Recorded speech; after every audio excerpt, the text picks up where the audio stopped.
Piliers majeurs, la création, l'accélération, la réplication et l'assurance qualité.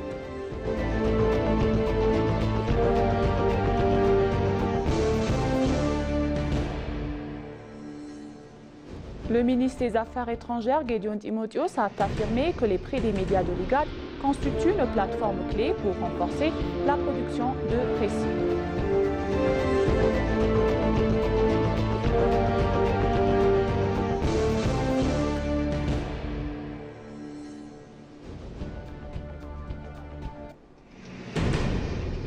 Bienvenue chers téléspectateurs, c'est Moïda Gadamo avec le journal du lundi 1er décembre 2025. Restez avec nous.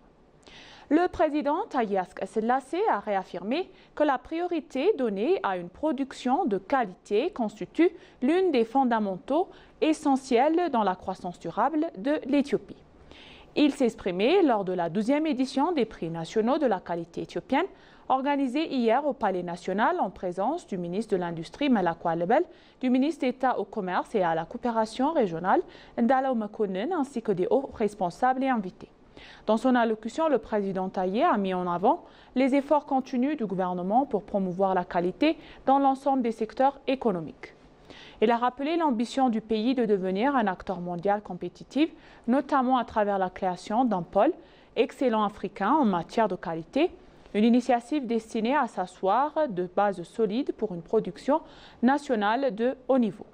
Le président Taye a également souligné que ces distinctions reconnaissent non seulement l'excellence des produits et des services, mais aussi la qualité du leadership du service à la clientèle et la gestion des ressources humaines. De son côté, Samuel Keflé, le président par intérim de l'Université d'Addis Abeba et président du conseil d'administration et l'organisation des prix et la qualité d'Éthiopie, a rappelé que la compétitivité et la durabilité des institutions sont des conditions essentielles au développement du pays.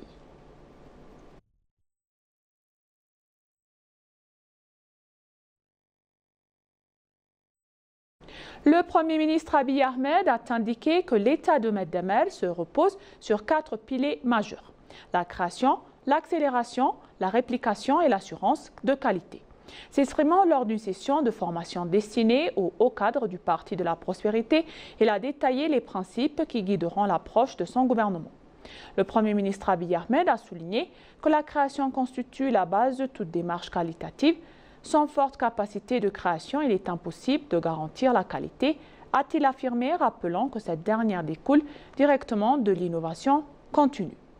Il a également mis en avant l'importance de la rapidité, estimant que son accélération, l'obtention de résultats significatifs dans un délai donné, demeure illusoire. Selon lui, la combinaison d'une production soutenue et d'une action rapide est indispensable pour atteindre des résultats durables de haute qualité. Le Premier ministre Abiy Ahmed a réaffirmé que ces 4 idées structurent l'accord de la philosophie de l'État de Meddemel.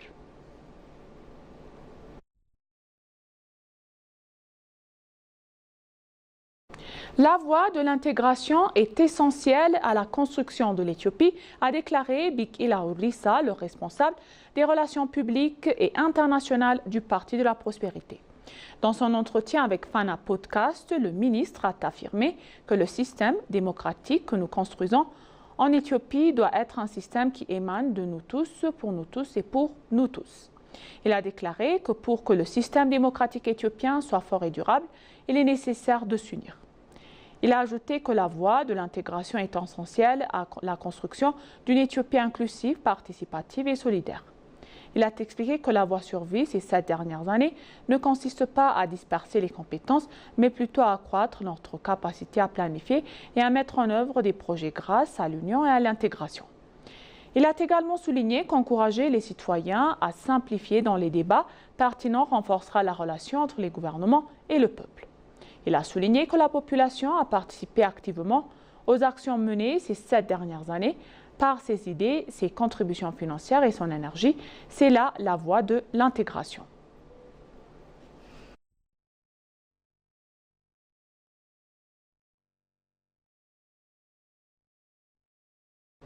Le ministre des Affaires étrangères, Gédéon Timotheos, a affirmé que les prix des médias de l'IGAD constituent une plateforme créée pour renforcer la production de récits qui contribue à bâtir la région de la production des récits, qui contribue à bâtir la région plus sûre, résiliente et stable. S'exprimant lors de l'édition 2025, la cérémonie, il a souligné que la région alterne entre sécheresse extrême et inondations destructrices, des phénomènes dont les effets se répercutent durablement sur les populations. Le ministre a réaffirmé que l'action climatique est intégrée au cadre politique du public éthiopien, notamment à travers le plan décennal de développement. Parmi les initiatives phares, il a cité l'initiative pour l'héritage vert, grâce à laquelle plus de 48 milliards de plantes ont été mises en terre, contribuant à restaurer les écosystèmes ainsi que le grand barrage, pierre angulaire de la transition énergétique et numérique du pays. Le leadership éthiopien a été mis en avant lors du deuxième sommet africain sur le climat et la sélection de l'Éthiopie comme hôte de la COP 2027, illustre son engagement constant en faveur de la résilience climatique. Félicitant les lauréats, il a appelé les journalistes, professionnels, médias, communautaires, citoyens et autorités publiques à unir leurs efforts pour transformer leur discours public et promouvoir des solutions locales capables de renforcer la résilience de la région.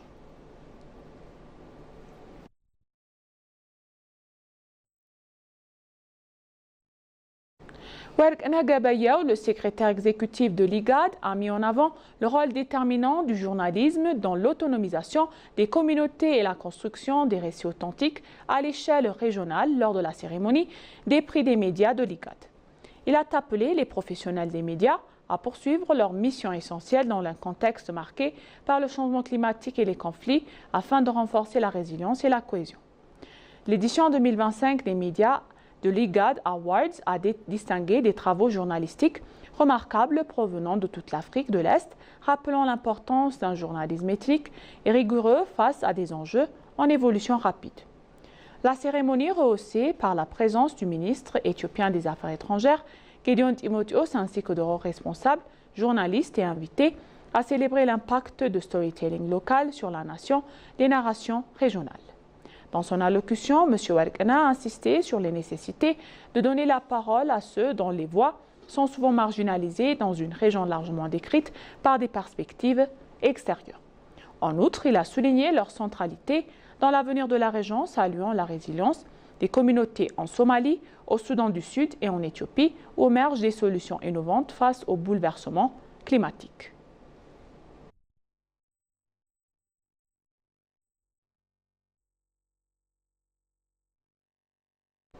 L'Éthiopie et les Pays-Bas se dirigent vers la célébration en 2026 de 100 ans de relations commerciales, une étape marquante de s'inscrire dans un partenariat renforcé visant à moderniser l'agriculture éthiopienne et à promouvoir un développement durable. Paula Schlindeler, la chef de mission adjointe à l'ambassade des Pays-Bas, a annoncé cette célébration et présenté les perspectives de coopération future lors d'un entretien avec l'ENA. Elle a rappelé que les premiers échanges établis en 1926 témoignent d'un siècle de collaboration solide fondée par le commerce et des intérêts communs. Selon Schlindeler, l'un des axes prioritaires est le renforcement de la chaîne de valeur agricole pour soutenir les producteurs locaux, améliorant la productivité et faciliter l'accès au marché. Schlindeler a insisté sur la vision à long terme des Pays-Bas, privilégier les partenariats durables plutôt par les gains de médias.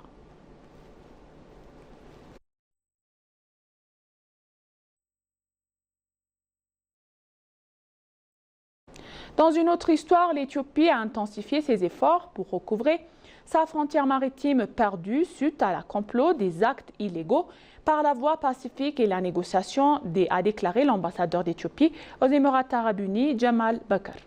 Lors d'une discussion avec des hauts responsables d'aviation et d'associations de développement communautaire éthiopienne à Abu Dhabi, à Dubaï, l'ambassadeur a présenté en détail des nouveaux projets d'envergure annoncés destinés à faire de l'Éthiopie un symbole de prospérité africaine. Il a indiqué que la nouvelle phase de croissance du pays, amorcée avec l'achèvement du grand barrage de la Renaissance éthiopienne, se poursuit avec la construction d'une usine d'engrais, d'une usine de production de gaz naturel et de millions de logements. Il a réaffirmé que l'Éthiopie a perdu sa frontière maritime suite à des complots et des actes illégaux et qu'elle poursuit ses efforts pour recouvrer la voie pacifique et la négociation. Il a expliqué que dans un monde en constante évolution, la diplomatie éthiopienne s'est recentrée sur le renforcement de l'influence du pays de l'Afrique, délaisse la défense des intérêts nationaux.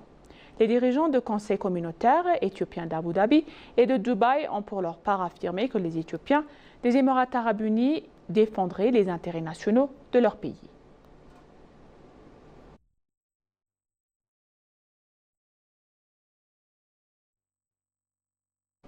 Pour conclure le journal d'aujourd'hui, donc, l'initiative 5 millions de codeurs éthiopiens porte ses fruits en offrant aux jeunes une base solide pour l'apprentissage des technologies émergentes et perfectionnement et leurs compétences numériques selon les bénéficiaires. Alkidan Demese, la fondatrice d'Addis AI, a déclaré que la fondation au codage, notamment aux intelligences artificielles, lui a permis à contribuer plus efficacement au secteur technologique. Elle a développé avec succès une application qui fonctionnant à de langues locales, attribuant sa compétitivité accumulée à l'échelle mondiale, le renforcement de sa capacité d'innovation et l'accès facilité de nouvelles opportunités d'emploi à formation reçue. Yared Ndale a souligné que le soutien gouvernemental mondial permettait à de nombreux jeunes innovateurs de dépasser les attentes de créer les emplois pour autrui.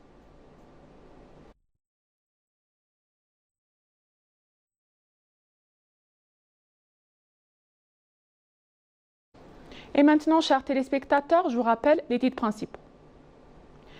Le Premier ministre Abiy Ahmed a indiqué que l'État de Meddemer se repose sur les 4 piliers majeurs, la création, l'accélération, la réplication et l'assurance qualité.